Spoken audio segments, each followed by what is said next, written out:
Pag-uusapan ngayon kung paano tayo halos lunurin na ng mga pagbaha at marami pa nga ang nagka-leptospirosis, gayong hindi lang pala bilyones kundi trilyones ang napunta sa flood control projects ng gobyerno at ang iba pang mga proyekto na parang kinorakot lang.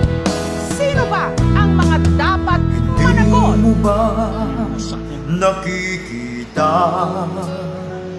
ang bawat Pilipino nagdurusa? Hindi mo ba napapansin ang bawat pulubing walang makain? Sa bawat oras, araw, sigura nila'y walang laman.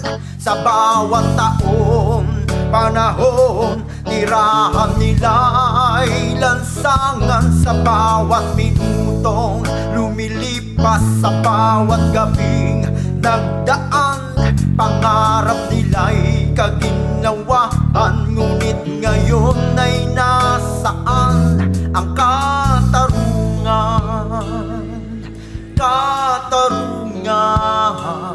ang kaba ng bayan ay nasaan? Ang bakal na ginamit, imbes na maging ganito, ay naging ganito. Kaya madaling gumuho. At sa semento naman, sa isang sako, may isang truck na buhangin ang nihalo. Aray ko. Sino nagpapasan?